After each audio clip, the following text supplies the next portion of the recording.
Hello guys, welcome to தகவல்கள். இந்த வீடியோவில் நான் உங்களுக்கு வந்து அகைன் ஒரு ரெக்ரூட்மெண்ட் ப்ராசஸ் டீட்டெயிலை பற்றி தான் நான் உங்களுக்கு சொல்ல போகிறேன். எந்த ரெக்ரூட்மெண்ட் ப்ராசஸ் டீட்டெயில் அப்படின்னு உங்களுக்கு தெரிஞ்சுக்கணுன்னா இந்த வீடியோவை ஃபுல்லாக ஸ்கிப் பண்ணாமல் பார்த்தீங்கன்னா மட்டும்தான் உங்களுக்கு தெரியும். அது எந்த ரெக்ரூட்மெண்ட் ப்ராசஸ் அப்படின்னு பார்த்தீங்கன்னா நம்மளோட சென்ட்ரல் பொல்யூஷன் கண்ட்ரோல் போர்டோட ரெக்ரூட்மெண்ட் ப்ராசஸ் தான். இதில் எத்தனை ரெக்ரூட்மெண்ட் ப்ராசஸ் இருக்குது, எத்தனை வேக்கன்சி இருக்குது, அதுக்கு என்னென்ன குவாலிஃபிகேஷன் வேணும், எவ்வளோ சேலரி, இந்த மாதிரி லாஸ்ட் டேட் எப்போ, இது எல்லாமே நான் உங்களுக்கு இந்த வீடியோவில் நான் உங்களுக்கு சொல்ல போகிறேன். நீங்கள் இந்த வீடியோவை வந்து ஸ்கிப் பண்ணாமல் முழுசாக பார்த்தீங்கன்னா மட்டும்தான் உங்களுக்கு இந்த வீடியோ உங்களுக்கு வந்து புரியும்.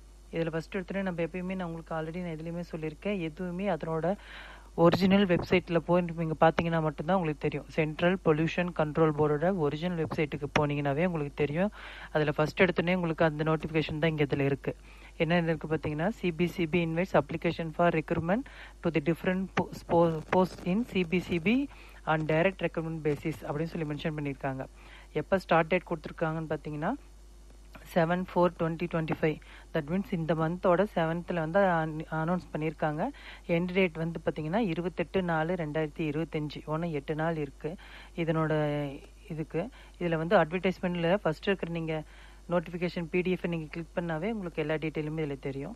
இதில் வந்து லிங்க்கும் வந்து உங்களுக்கு மென்ஷன் பண்ணியிருக்காங்க. இங்கே பார்த்தீங்கன்னாவே டைரக்ட் அப்ளிகேஷன் இதுக்கு. இப்போ ஸோ நான் வந்து உங்களுக்கு என்ன அட்வர்டைஸ்மெண்ட் சொல்லியிருக்காங்க அப்படிங்கிறத தான் இந்த வீடியோவில் நான் உங்களுக்கு சொல்ல போகிறேன். என்ன சொல்லியிருக்காங்கன்னா, டோட்டலாக வந்து டேட் ஆஃப் கமென்ஸ்மெண்ட் எப்போ அறிவிச்சாங்க அப்படின்னு சொல்லி மென்ஷன் பண்ணியிருக்காங்க. ஆல்ரெடி அவங்க ஃபர்ஸ்ட் சைட்லேயே மென்ஷன் பண்ணியிருக்காங்க 7/4/2025. அப்ளிகேஷன் லாஸ்ட் டேட் எப்படின்னு பார்த்தீங்கன்னா 28/4/2025. என்னென்ன வேகன்சிஸ் இருக்குது, எத்தனை வேகன்சி அதில் இருக்குது, அதனோட ஏஜ் லிமிட் என்னன்னு சொல்கிறது தான் இங்கே வந்து கொடுத்துருக்காங்க. Detail of the post are given below அப்படின்னு சொல்லி மென்ஷன் பண்ணியிருக்காங்க. அதில் என்னென்ன போஸ்ட் பார்த்தீங்கன்னா சயின்டிஸ்ட் பி கொடுத்துருக்காங்க. அதில் எத்தனை கேட்டகிரி, எந்தெந்த கேட்டகிரிக்கு எத்தனை போஸ்ட் வந்து அவங்க வந்து அலோகேட் பண்ணியிருக்காங்க அப்படிங்கிறது மென்ஷன் பண்ணியிருக்காங்க. அதில் வந்து இயர்ஸ் வந்து அப்பர் ஏஜ் லிமிட் வந்து 35 இயர்ஸ் வரைக்கும் இருக்கலாம் அப்படின்னு சொல்லியிருக்காங்க. சயின்டிஸ்ட் பிக்கு வந்து level 10 இன் பே மெட்ரிக்ஸ். இவங்க வந்து 11-10 கிரேடில் வந்து பே இருக்கணும். அதுக்கு சேலரி பார்த்தீங்கன்னா 56,100 அது மென்ஷன் பண்ணியிருக்காங்க. ஒவ்வொரு கேட்டகரிக்குமே இங்கே மென்ஷன் பண்ணியிருக்காங்க பாருங்கள். 3, 1, 7, 1 அன்ரிசர்வ்டில் வந்து 10, டோட்டலாக வந்து 22 கேட்டகரி இதில் இந்த சயின்டிஸ்ட் பிக்கு. அடுத்தது பார்த்தீங்கன்னா அசிஸ்டன்ட் லா ஆஃபீஸர். அசிஸ்டன்ட் லா ஆஃபீஸரில் வந்து டோட்டலாக 1, அவங்க ஏஜ் கேட்டகரி 30. பே சேலரி பார்த்தீங்கன்னா 45,000 ரூபா உங்களுக்கு அதில் மென்ஷன் பண்ணியிருக்காங்க.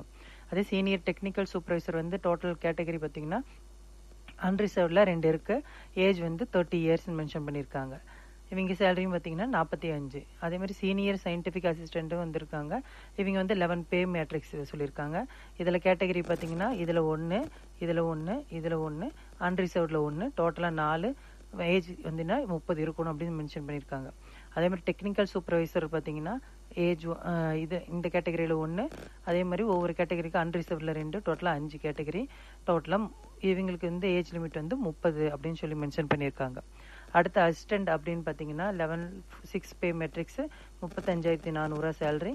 இந்த கேட்டகரியில் 2, டோட்டலாக வந்து 4 அவங்க மென்ஷன் பண்ணியிருக்காங்க. அடுத்தது அக்கௌண்ட் அசிஸ்டண்ட். அக்கௌண்ட் அசிஸ்டண்ட்டில் டோட்டலாக 2 வேகன்சிஸ் இருக்குது. ஏஜ் வந்து டோட்டலாக 30 years. level 6 matrix. Junior translator வந்து ஒரு வேகன்சி 1 மட்டும்தான். டோட்டலாக வந்து 36,000 ரூபா சம்திங் சொல்லியிருக்காங்க. அதேமாதிரி சீனியர் டிராஃப்ட்ஸ் மேனுக்கு வந்து ஒரே வேகன்சி தான். அதே மாதிரி ஜூனியர் டெக்னீஷியனுக்கும் டோட்டலாக 2 வேகன்சி இருக்குது. அதில் வந்து ஏஜ் வந்து பிட்வீன் 18 and 27 இயர்ஸ் அப்படின்னு சொல்லியிருக்காங்க. தட் மீன்ஸ் 18லேருந்து 27க்குள்ளே மட்டும் தான் இருக்கணும் ஜூனியர் டெக்னீஷியனுக்கு அப்படின்னு சொல்லி மென்ஷன் பண்ணியிருக்காங்க. அதேமாதிரி சீனியர் லேபரேட்டரி அசிஸ்டண்ட்டுக்கும் சேம் அதே வந்து மென்ஷன் பண்ணியிருக்காங்க. இதுக்கப்புறம் வர எல்லாத்துக்குமே வந்து அவங்க என்ன சொல்லியிருக்காங்கன்னா 18லேருந்து 27க்குள்ளே தான் இருக்கணும் ஏஜ் அப்படின்னு சொல்லி மென்ஷன் பண்ணியிருக்காங்க.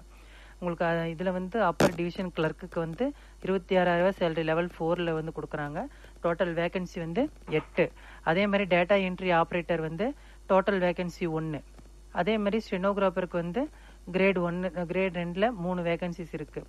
அதே மாதிரி ஜூனியர் லெபார்டரியில் வந்து உங்களுக்கு 2 வேகன்சியும், லோ டிவிஷன் கிளர்க்கில் வந்து டோட்டலாக வந்து 5 வேகன்சியும் கொடுத்துருக்காங்க. ஃபீல்டு அட்டண்டன்ட்க்கு வந்து 1 வேகன்சி. மல்டி டாஸ்கிங் ஸ்டாஃபுக்கு வந்து level 1 மேட்ரிக்ஸ் படி உங்களுக்கு வந்து 18,000 ரூபா சம்பளம். இதில் வந்து டோட்டலாக 3 வேகன்சி இருக்குது. 18லேருந்து 27க்குள்ளே இருக்கணும் அப்படின்னு சொல்லி இந்த இதில் மென்ஷன் பண்ணியிருக்காங்க. இதில் என்ன சொல்லியிருக்காங்கன்னா, out of 20 post of scientist B 2 post are reserved for person with benchmark disability அப்படின்னு சொல்லியிருக்காங்க. அவங்க வந்து கொடுத்துருந்த 22 வேகன்சிஸில் வந்து 2 வேகன்சி வந்து பிடபிள்யூபிடி அந்த பெஞ்ச் மார்க் வித் டிசபிலிட்டி கேட்டகரிக்கு அவங்க ரிசர்வ் பண்ணி வச்சுருக்காங்க அப்படின்னு சொல்லியிருக்காங்க. அதே மாதிரி ஒவ்வொரு இதுக்கும் எத்தனை இது வந்து அவங்க ரிசர்வ் பண்ணி வச்சுருக்காங்கங்கிறத இந்த நோட்டில் அவங்க மென்ஷன் பண்ணியிருக்காங்க. அடுத்து வந்து ஏஜ் ரிலாக்ஸேஷன் பார்த்தீங்கன்னா உங்களுக்கு மென்ஷன் பண்ணியிருக்காங்க. இந்த கேட்டகரிக்கு இத்தனை இருக்குது அப்படின்னு சொல்லியிருக்காங்க. இந்த கேட்டகரியில் இருக்கிறவங்களுக்கு 5 வருஷமும், இந்த கேட்டகரியில் இருக்கிறவங்களுக்கு 3 வருஷம், அதே மாதிரி பெஞ்ச் மார்க் வித் டிசபிலிட்டிக்கு வந்து 10 இயர்ஸும் இந்த இதுலேயே வந்து ஒவ்வொரு கேட்டகரியிலையும் எத்தனை இது இருக்குது அப்படின்னு சொல்லி மென்ஷன் பண்ணியிருக்காங்க. அடுத்தது உங்களுக்கு வந்து எந்தெந்த பர்சன் இதுலேயும் வந்து இந்த கேட்டகரியில் வந்து அவங்களுக்கு என்னென்னலாம் இருக்குது, எந்த மாதிரி இது இருக்குது, டிசபிலிட்டிஸ் இருக்குது அப்படிங்கிறத மென்ஷன் பண்ணியிருக்காங்க. அது தேவைப்படுறவங்க இதை நீங்கள் பார்த்தீங்கன்னாவே உங்களுக்கு அதில் புரிஞ்சிடும். இது தவிர உங்களுக்கு இந்த இதில் வந்து என்ன தெரியுன்னா, இது எந்த எக்ஸாம் டீட்டெயில் எஜுகேஷன் குவாலிஃபிகேஷன் பார்த்தீங்கன்னா, சயின்டிஸ்ட் பிக்கு வந்து உங்களுக்கு வந்து engineering technology from recognised university of or institution environment இன்ஜினியரிங்னு சொல்லி மென்ஷன் பண்ணியிருக்காங்க. Environment engineering 4 post, civil engineering 3 post, instrumental engineering 2 post, டோட்டலாக ஆர்டிஃபிஷியல் இன்ஜினியரிங் 1 போஸ்ட்டு அப்படின்னு சொல்லி டோட்டலாக 22க்கு மென்ஷன் பண்ணியிருக்காங்க. அப்படி இல்லைன்னு உங்களுக்கு வந்து மாஸ்டர் டிகிரி கெமிஸ்ட்ரியில் இந்த குவாலிஃபிகேஷன் மென்ஷன் பண்ணியிருக்காங்க. அடுத்தது அசிஸ்டன்ட் லா ஆஃபீஸரில் வந்து bachelor degree in law from recognised university அப்படின்னு சொல்லி மென்ஷன் பண்ணியிருக்காங்க. Should have 5 years experience as officer of state judicial சர்வீஸில் அவங்களுக்கு வந்து எக்ஸ்பீரியன்ஸ் இருக்கணும்னு மென்ஷன் பண்ணியிருக்காங்க. அடுத்தது இன்னும் நம்ம பார்க்கணும்னா சீனியர் டெக்னிக்கல் சூப்பர்வைசரில் பார்த்தீங்கன்னா அவங்களுக்கு டிகிரி பார்த்தீங்கன்னா இன்ஸ்ட்ருமெண்டல் இன்ஜினியரிங்கில் கேட்டிருக்காங்க. அதேமாதிரி சீனியர் சயின்டிஃபிக் அசிஸ்டன்ட் வந்து உங்களுக்கு என்ன சொல்லியிருக்காங்கன்னா மாஸ்டர் சயின்ஸ் எடுத்திருக்கணும் அப்படின்னு சொல்லியிருக்காங்க.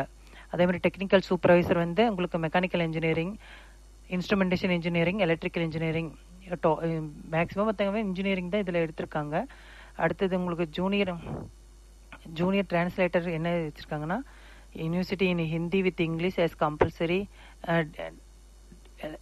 Elective subject. அவங்க வந்து என்ன சொல்லியிருக்காங்கன்னா, ஹிந்தி வித் இங்கிலீஷ் நம்ம கண்டிப்பாக படிச்சிருக்கணும் அப்படின்னு சொல்லி ஜூனியர் டிரான்ஸ்லேட்டரில் சொல்லியிருக்காங்க. அடுத்தது சீனியர் டிராஃப்ட்மேனில் சிவில் இன்ஜினியரிங், ஜூனியர் டெக்னீஷியனில் டிப்ளமோ இன் எலக்ட்ரிக்கல் இன்ஜினியரிங். அதுக்கப்புறம் வேறு உங்களுக்கு டேட்டா என்ட்ரி கிரேடுக்கு வந்து 12th standard passed from recognised board or institution அப்படின்னு சொல்லி மென்ஷன் பண்ணியிருக்காங்க. ஸ்டெனோகிராஃபருக்கு 12th standard passed or equal from recognised board அப்படின்னு சொல்லி மென்ஷன் பண்ணியிருக்காங்க. அது ஸ்டெனோகிராஃபருக்கு dictation 10 minutes of 80 words per minute அப்படின்னு சொல்லியிருக்காங்க. டிரான்ஸ்கிரிப்ஷன் 50 minutesக்கு இங்கிலீஷ் அந்த இது சொல்லியிருக்காங்க. ஹிந்தியும் அதில் கேட்டிருக்காங்க.